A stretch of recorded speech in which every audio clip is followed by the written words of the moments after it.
नमस्कार विद्यार्थी मित्रांनो, स्कॉलरशिप आणि बरंच काही या आपल्या यूट्यूब चॅनलमध्ये तुम्हा सर्वांचं पुन्हा एकदा मनापासून स्वागत। इयत्ता 5वी आणि 8वीचा स्कॉलरशिपचा पेपर झालेला आहे। आता एप्रिलमध्ये इयत्ता 4थी आणि इयत्ता 7वीचा स्कॉलरशिपचा पेपर असणार आहे। तर यंदाचा इयत्ता 5वीचा पेपर थोडासा विद्यार्थ्यांच्या मनाने अवघड होता, कारण प्रश्नपत्रिका मी पेपर झाल्यानंतर पाहिली, त्याच्यातील गणित काही सोपी होती, परंतु मराठीचा जो भाग होता तो थोडासा अवघड होता। तर त्या अनुषंगाने 4थीच्या विद्यार्थ्यांनी काय करायचंय, थोडासा जास्तीचा वेळ तुम्ही अभ्यासाला आणि सरावाला द्यायचा आहे। चला तर मग आपण इयत्ता 4थी स्कॉलरशिपसाठी महत्त्वाच्या अशा घटकांमध्ये तुम्हाला लक्षात काय ठेवायचे आणि त्याच्यावर कसे वेगवेगळ्या प्रकारचे प्रश्न येतात हे आज आपण पाहणार आहोत। तर आज मी घेतलेली आहेत परिमितीची काही उदाहरणं। तर तुम्हाला माहित आहे परिमिती म्हणजे काय, की एखाद्या आकृतीच्या बाहेरील ज्या बाजू असतात त्या सर्व बाजूंच्या लांबींची बेरीज म्हणजे असते परिमिती। आता आपल्याला माहिती आहे हे काय, त्रिकोणाच्या आकृत्या मी हातानेच काढलेल्या आहेत तुम्हाला समजावं म्हणून। तर पहा, अशी जेव्हा खूण असते प्रत्येक ठिकाणी एक एक रेष दिलेली आहे, तर याचा अर्थ काय होतो की हा समभुज त्रिकोण आहे। समभुज म्हणजे समान बाजू, तीनही बाजू ज्याच्या समान लांबीच्या आहेत त्याला समभुज म्हणतात। आता हा बघा, इथे दोन दोन खूण आहेत, इथे आणि इथे, म्हणजे याचा अर्थ काय आहे की या दोन बाजू समान लांबीच्या आहे, ही बाजू वेगळी आहे, म्हणजे यांच्या एवढी नाहीये। तर पहा, याची सेपरेट लांबी तुम्हाला दिली आहे 6 सेंटीमीटर, याची 9 सेंटीमीटर, इथे दोन सारख्याच खूण आहे म्हणजे ही 9 आहे, तर ही सुद्धा बाजू किती आहे, 9 सेंटीमीटर इतकीच आहे। याचा अर्थ काय होतो, सगळीकडे सारख्याच खुणा म्हणजे हे 5 सेंटीमीटर, हे 5 सेंटीमीटर, हे 5 सेंटीमीटर। आता हा पहा, विषमभुज त्रिकोण आहे म्हणजे कोणतीच बाजू सारखी नाहीये, प्रत्येक बाजूची लांबी वेगळी आहे। जसं याची पहा दिली आहे 4 सेंटीमीटर, याची दिली आहे 6 सेंटीमीटर आणि याची 8। जेव्हा आपल्याला परिमिती काढायची असते तर परिमिती म्हणजे सर्व बाजूंच्या लांबींची बेरीज। आता तुम्हाला जर असं दिलं आणि सांगितलं की या आकृतीची परिमिती काय असेल, तर काय पहा, ही 5, ही 5 आणि ही 5, 3 5 15 सेंटीमीटर इतकी परिमिती आहे।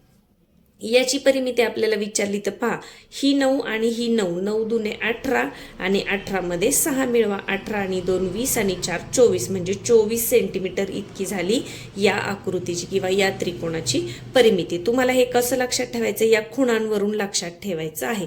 आता इथे 9 लिहिले पण इथे लिहिलेलं नाही, म्हणजे त्याचा अर्थ काय होतो, ही आणि ही बाजू सारखीच आहे, समद्विभुज त्रिकोण आहे। आणि याची पहा, इथे प्रत्येकाची वेगळी लांबी दिलेली आहे, तर पहा 6 आणि 4 10, 10 आणि 8 18, 18 सेंटीमीटर इतकी आहे या त्रिकोणाची परिमिती। आता हे अगदी सोपं आहे, तुम्हाला या प्रकारची उदाहरणं परीक्षेला येतील का तर नाही, परंतु बेसिक तुम्हाला माहित असावं म्हणून मी तुम्हाला सांगितले। आता इथे पहा, इथे काय दिलं आहे आपल्याला, चौरस दिलेला आहे। मी कसं काय ओळखलं चौरस, चौरसाच्या चारही बाजू समान लांबीच्या असतात। पहा, इथे 7 सेंटीमीटर दिले, एक खूण केली आहे, तशीच खूण इथे इथे इथे। याचा अर्थ काय होतो की हा चौरस आहे, याच्या सर्व बाजू सारख्याच लांबीच्या आहेत आणि चौरसाचे चारही कोण काय असतात, काटकोण असतात। तर पहा, याची जर परिमिती आपल्याला विचारली तर ही 7, ही 7, ही 7 आणि ही 7, म्हणजे 7 चोक 28 सेंटीमीटर इतकी याची परिमिती होईल। तर आकृतीच्या ह्या ज्या खूण आहेत याच्यावरून तुम्हाला या पद्धतीने ओळखता आलं पाहिजे। पुढे आपण घेतलाय तो म्हणजे आयत। आयताला तुम्हाला माहिती आहे एक बाजू लांब आणि एक रुंद असते, म्हणजे याला आपण आयताची लांबी म्हणतो आणि याला रुंदी म्हणतो। आयताच्या समोरासमोरील बाजू समान लांबीच्या असतात। पहा, ही 5 आहे, इथे एक खूण आहे, तशीच खूण तुम्हाला इथे दिसते, म्हणजे हे जर 5 सेंटीमीटर आहे लांबी, तर ही सुद्धा किती आहे, 5 सेंटीमीटर आहे। ही रुंदी पहा, इथे 2 खुणा दिसतात आणि इथे पण 2, म्हणजे ही 3 सेंटीमीटर आहे रुंदी, तर ही सुद्धा किती आहे, 3 सेंटीमीटर आहे। आणि आयताचे सुद्धा चारही कोण काय असतात, काटकोण असतात, म्हणजे 90 अंश इतकं त्यांचं माप असतं। तर आपल्याला आयताची परिमिती विचारली तर आपण काय करू शकतो, पहा, 2 लांबी अधिक 2 रुंदी किंवा 2 कंसात लांबी अधिक रुंदी। कंस जेव्हा टाकतो तेव्हा त्याचा अर्थ गुणाकार होतो। आता मुलांनी हे कंस वगैरे लक्षात नाही ठेवलं तरी पहा, हे 5 आणि हे 5 किती झाले, 10, हे 3 आणि हे 3 किती झाले, 6, 10 आणि 6 16 सेंटीमीटर इतकी या आयताची काय येईल, परिमिती येईल। तर हे बेसिक समजून घेतल्यानंतर आता आपण उदाहरणांकडे वळूया की परीक्षेला तुम्हाला कशा प्रकारची उदाहरणं येतात। उदाहरण बघा, 150 मीटर लांब व 125 मीटर रुंद म्हणजेच 125 मीटर रुंद अशा आयताकृती शेताभोवती तारेचे 5 पदरी कुंपण करायचे आहे. प्रश्न काय आहे पहा, लांबी किती आहे 150 मीटर, रुंदी किती आहे 125 मीटर, असं काय आहे आयताकृती शेत आहे आणि त्याला 5 पदरी तारेचं कुंपण करायचे. तर प्रति मीटर 3.5 रुपये प्रमाणे किती खर्च येईल. आता इथं आपल्याला काय करायचंय, सुरुवातीला आपल्याला आयताचं काय काढून घ्यायची, परिमिती काढून घ्यायची आहे. तर परिमिती कशी काढणार आपण, 2 लांबी अधिक 2 रुंदी. समजण्यासाठी तुम्ही असं जरी लिहिलं ना तरी चालणार आहे, 2 लांबी अधिक 2 रुंदी. आता समजा 2 लांबी अधिक 2 रुंदी. पहा 2 लांबी म्हणजे किती, 150 आणि 150 किती होईल 300, अधिक 2 रुंदी किती होईल 125 आणि 125 किती होईल 250. किती झाले एकूण पहा, 300 400 500 आणि हे 50 म्हणजे 550. आता आपल्याला कुंपण किती करायचे, तर 5 पदरी करायचे. एक पदरी करायला 550 मीटर एवढी तार लागेल. आता 5 पदरी करायचे म्हणून याला गुणिले आपण 5 केलं. पहा मी इथेच करून घेते. आता 5 0 0, 5 5 25 5, हातचे आले 2, 5 5 25 26 27 म्हणजे 2750 इतकं आलेलं आहे. का आपण 5 गुणिले केलं, कारण कुंपण किती करायचे 5 पदरी कुंपण करायचे. 3 पदरी असतं तर आपण इथं गुणिले 3 घेतलं असतं, 2 पदरी असतं तर आपण गुणिले 2 केलं असतं, आणि फक्त 1 पदरी कुंपण दिलं असतं तर मग आपण 1 किंवा हे जे आलेलं उत्तर आहे हे असंच ठेवलं असतं. आता पहा प्रत्येक मीटरला किती रुपये खर्च आहे, तर 3.5. मग आपण काय करणार, 2750 म्हणजे 2750 गुणिले 3.5. पहा आता इथे पॉइंट आला म्हणून घाबरून जायचं नाही. हा पॉइंट सध्या आपण बाजूला ठेवूया आणि गुणाकार करून घेऊया. आता पहा पहिल्यांदा 35चा पाडा तर काय आपल्याला येत नाही, मग 5 आणि गुणूया. 5 0 0, 5 5 25 5, हातचे आले 2, 7 5 35 36 37 7, हातचे आले 3, 5 दुने 10 आणि 3 13. एका अंकाने गुणून झाले, 0 द्या, 3 0 0, 3 5 15 5, हे हातचे फोडून टाका म्हणजे गडबड होणार नाही. 3 5 15 5, हातचा आला 1, 7 3 21 आणि 1 22 2, हातचे आले 2, 3 दुने 6 7 8.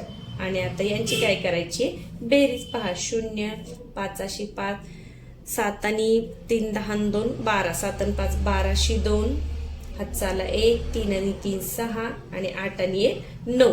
आणि आता पहा आलेलं उत्तर आल्यानंतर एक घर सोडून पॉइंट आहे ना, मग एक घर सोडून तुम्ही सुद्धा पॉइंट द्या. म्हणजे या बाजूने आपल्या उजव्या बाजूने इकडून पॉइंट द्यायचा आहे. तर आपलं उत्तर किती आले 9625 म्हणजे 96 25, 9625 रुपये इतका खर्च येईल. तर पहा सुरुवातीला आपण काय केलं, आयताची परिमिती काढून घेतली. 5 पदरी कुंपण करायचे म्हणून आपण आलेल्या परिमितीला गुणिले 5 केलं आणि खर्च किती आहे प्रति मीटर 3.5 आहे म्हणून आपण गुणाकार केला. तर ह्या पॉइंटचा आपण सुरुवातीला विचार न करता एका अंकाने गुणून घेतलं. एक घर सोडून आपण पॉइंट दिला म्हणजे ह्या शून्याचा लिहिला नाही तरी चालतो किंवा याचा काही याची किंमत राहत नाही या बाजूला शून्य असल्यावर. मग आपलं उत्तर किती आलं 9625 रुपये. तर पर्याय तुम्हाला पुस्तकामध्ये दिलेला होता, पर्याय क्रमांक 3 हे होतं तुमचं उत्तर. तर आता मी इथे पुस्तक न घेता वेगवेगळ्या पुस्तकांमधून ही उदाहरणं घेतली आहेत म्हणून मी ती वहीमध्ये लिहून घेतलेली आहेत. तर अगदी सोपं आहे, या पद्धतीची उदाहरणं आपल्याला पेपरमध्ये येत असतात. आता पुढे पहा, एका आयताची परिमिती 38 सेंटीमीटर असून लांबी 10 सेंटीमीटर आहे, तर त्याच्या रुंदी एवढा बाजू असणाऱ्या समभुज त्रिकोणाची परिमिती किती. प्रश्न नीट समजून घ्यायचा आहे. आयताची परिमिती किती आहे 38 आहे, त्याची लांबी किती आहे 10 आहे. जर लांबी एका बाजूची लांबी 10 आहे म्हणजे दुसऱ्या बाजूची पण 10 म्हणजे लांबी किती असणार 20. मग 38 मधून 20 गेले, खाली किती उरले 18. मग 18ला भागिले 2 करा म्हणजे रुंदी किती येणार आहे 9. लांबी 10 आणि रुंदी किती येणार आहे 9. तर आपल्याला काय म्हटले की त्याच्या रुंदी एवढा बाजू असणारा समभुज त्रिकोण. मग रुंदी एवढी बाजू, आता रुंदी जर 9 आहे तर त्याच्या एवढी बाजू आपल्याला म्हणजे 9 धरायला सांगितली. आणि समभुज आहे म्हणजे हे 9, हे 9, हे 9. आता हे समजण्यासाठी मी आकृती तुम्हाला काढून दाखवत आहे. तर पहा, आपण काय केलं, आयताची परिमिती 38 आहे, लांबी 10 आहे. मग लांबी 2 बाजूंना असते ना, मग 10 आणि 10 20. 38 मधून 20 कमी केले, उरले 18. आता ही रुंदी आहे, 2 रुंदी आहे. मग एका बाजूची रुंदी 9 आणि दुसऱ्या बाजूची 9. आपल्याला काय म्हटलंय की रुंदी एवढी बाजू असणारा समभुज त्रिकोण म्हणजे रुंदी किती आहे, 9 सेंटीमीटर. तर तेवढीच बाजू असणारा समभुज त्रिकोण. मग इथे मी समभुज त्रिकोण काढून घेतला, म्हणजे ही 9 सेंटीमीटर, ही 9 सेंटीमीटर, ही 9 सेंटीमीटर, 9 त्रिक किती, 27 सेंटीमीटर. तर त्या त्रिकोणाची परिमिती किती असेल, 27 सेंटीमीटर इतकी असेल. तर या पद्धतीने उदाहरण समजून घ्या आणि सोडवा. ही उदाहरणं खूप सोपी असतात, कच्चं काम न करता सुद्धा तोंडी सुटतात, परंतु सर्वांना समजावं म्हणून मी इथे आकृतीच्या सहाय्याने तुम्हाला दाखवत आहे. आता पुढचं उदाहरण पहा. एका पतंगाची लहान बाजू 12 सेंटीमीटर व मोठी बाजू 18 सेंटीमीटर आहे, तर त्याची परिमिती किती. आता पतंगाचा आकार कसा असतो तुम्हाला माहिती आहे. पतंगाच्या दोन बाजू सारख्या असतात. पहा, पतंग आपण जो पतंग उडवतो ना, मुलं उडवतात त्या पद्धतीने. तर या 2 बाजू समान लांबीच्या असतात आणि या 2 बाजू समान लांबीच्या असतात. आपल्याला काय म्हटले, एक बाजू 18 आहे म्हणजे ही 12 असणार लहान बाजू, आणि मोठी बाजू 18 आहे म्हणजे ही 18 असणार. आता ही 12 आहे म्हणजे ही सुद्धा किती आहे, 12 आहे. ही 18 आहे म्हणजे ही सुद्धा किती आहे, 18 आहे. तर पहा, परिमिती विचारले म्हणजे सगळ्या बाजूंची बेरीज. 12 दुने 24 अधिक 18 दुने 36. 24 मध्ये 36 मिळवा, 6 आणि 4 10, 0 हात चाले 3 आणि 3 6 म्हणजे 60 सेंटीमीटर. कुठे आहे आपलं उत्तर, पर्याय क्रमांक 4 हे होतं तिथे उत्तर. तर पहा, पतंगाची जेव्हा बाजू दिली जाते तेव्हा लहान बाजू 2 सारख्या असतात आणि जी थोडीशी लांब असते त्या 2 बाजू सुद्धा काय असतात, सारख्याच मापाच्या असतात. पुढचा प्रश्न पहा. एका चौरस आकृती बागेभोवती तारेचे 8 वेढे घेण्यास 1000 मीटर तार लागते, तर त्या बागेच्या प्रत्येक बाजूची लांबी किती. आता तारेचे 8 वेढे घेतले आहेत. बाग कशी आहे, चौकोन आकृती आहे म्हणजे या पद्धतीची ती बाग आहे आणि 8 वेढे घेतलेले आहेत आणि तार किती दिली आहे, 1000 मीटर. मग एक वेढा घेण्यासाठी जी तार लागली आहे तेच आपल्याला काढायचे, तीच काय असणार आहे, परिमिती असणार आहे. आणि मग त्या परिमितीला आपण 4 ने भागलं की आपल्याला एक बाजू मिळून जाणार आहे. तर सुरुवातीला आपण काय करूया, 1000 मीटर तार लागली आहे भागिले 8 करूया, कारण 8 वेढे घेतले आहेत. तर पहा, पहिल्यांदा आडवा भागाकार करूया. 8 एक्के 8, 10तून 8 गेले, उरले 2. 8 एक्के 8, 8 दुने 16, 20 मधून 16 गेले, उरले 4 आणि 8 पंचे 40 म्हणजे किती आलं, 125. किती आली परिमिती, 125. किंवा एक वेढा कितीचा आला, 125. आता 4 बाजू आहेत म्हणून आपण काय करणार, 125 भागिले 4 करणार. 125 भागिले 4. भागिले 4 का केलं, कारण चौरसाला किती बाजू असतात, 4 बाजू असतात. आता 1000 भागिले 8 केलं, कारण 8 पदरी कुंपण केले. मग आपल्याला एका वेढ्याची एक वेढा घालण्यासाठी जी तार लागते त्याचं माप मिळाले, ते आहे 125 मीटर. मीटरमध्ये दिले ना सगळं, मग हे मीटर आहे. मग एकाच बाजूची लांबी विचारली आहे ना, म्हणून आपण भागिले 4 केले, कारण बाजू बघा 1 2 3 4. आता 4 ने पहा, 4 एके 4, 4 त्रिक 12, पूर्ण भाग गेला. आता पहा इथे 4 एक्के 4, मग उरला 1. मग इथे पॉइंट द्यायचा आणि 0 घ्यायचा. 4 दुने 8, 10तून 8 गेले, उरले 2. आपण एकदा पॉइंट दिल्यानंतर पुन्हा 0 घेऊ शकतो. 4 पंचे 20 म्हणजे 31.25 इतकी आहे मीटर. 31.25 मीटर इतकी काय आहे, चौरस आकृती बागेची लांबी आहे, किंवा एक बाजू 31.25 मीटर आहे. तर इथे पॉइंटचा भागाकार तुम्हाला जमणं महत्वाचं आहे. पहा, 4 त्रिक 12 केलं, भाग पूर्ण गेला. आता 4 एक्के 4 केलं, 5तून 4 गेला, उरला 1. पॉइंट दिला मी, 0 घेतला, एकावर 0 किती झाले, 10. 4 दुने 8, 10 मधून 8 गेले, उरले 2. एकदा पॉइंट दिल्यानंतर परत पॉइंट द्यायचा नाही, आपण 1 0 घेऊ शकतो आलेल्या बाकीवर. तर इथे 2 बाकी होती म्हणून आपण 1 0 घेतला, मग पूर्ण भाग गेला. 4 पंचे 20 म्हणजे एका बाजूची लांबी आहे 31.25 मीटर. पर्याय क्रमांक 4.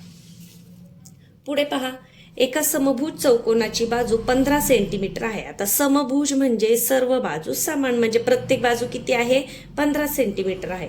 तर तेवढीच परिमिती असलेल्या समभुज त्रिकोणाची प्रत्येक बाजू किती असेल? आता हा प्रश्न व्यवस्थित समजून घ्या.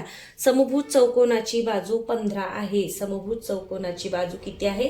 15 आहे. म्हणजे प्रत्येक बाजू किती आहे? 15 आहे. आणि तेवढीच परिमिती म्हणजे या चौकोना एवढी परिमिती, असं या प्रश्नामध्ये विचारलेलं आहे. इथं फसायचं नाही. 15 बाजू त्रिकोणाची पकडायची नाही, नाही तर 15 त्रिक 45 आपलं होईल. तर चौकोनाची परिमिती किती येईल? 15 चौक 60. आपल्याला काय म्हटले की तेवढीच परिमिती असलेल्या समभुज त्रिकोणाची प्रत्येक बाजू किती? हा आहे समभुज त्रिकोण. आता 60चे आपल्याला काय करायचे? 3 भाग करायचे. तर 20 त्रिक 60 म्हणजे प्रत्येक बाजू किती असणार आहे? 20 सेंटीमीटर. सेंटीमीटरमध्ये दिले ना, म्हणून 20 सेंटीमीटर. हा प्रश्न थोडासा फसवा आहे. आपल्याला इथे चौकोनाच्या परिमिती इतकी परिमिती दिलेली असं नाही दिलेलं. त्यांनी काय दिले? समभुज चौकोनाची बाजू 15 आहे आणि तेवढीच परिमिती असलेल्या, तेवढीच म्हणजे जेवढी या चौकोनाची परिमिती आहे तेवढीच या त्रिकोणाची परिमिती आहे, असा थोडासा हा फसवा प्रश्न आहे. तर इथं आपण फसायचं नाहीये. तर 15 चौक 60, मग 60 भागिले 3 केलं, कारण त्रिकोणाला 3 बाजू, आणि मग एका बाजूची लांबी किती आलेली आहे? 20. म्हणजे प्रत्येक बाजू किती लांबीची आहे? तर 20 सेंटीमीटर. थोडेसे जे फसवे प्रश्न असतात ते गडबड न करता व्यवस्थित वाचायचे, समजून घ्यायचेत आणि त्याच्यानंतर सोडवायचे आहेत. हे प्रश्न सोडवायला खूप सोपे आहेत. फक्त समजून घ्यायचं आहे की आपल्याला नेमकं काय विचारले. पुढे पहा. आयताची परिमिती 136 सेंटीमीटर असून रुंदी 17 आहे. तर त्या आयताची लांबी रुंदीच्या किती पट आहे? आता परिमिती किती दिली आहे? 136. रुंदी किती आहे? 17. आता एक रुंदी 17 आहे म्हणजे 2. आपण आयत कसं करतो पहा. ही 17 आहे म्हणजे ही पण किती असणार आहे? 17 असणार आहे. याच्यावरून आपल्याला लांबी काढता येईल. मग 17 दुने 34. मग 136 मधून 34 वजा करा. वजा का केले? हे 17 आणि हे 17. मग आपल्याला लांबी मिळेल.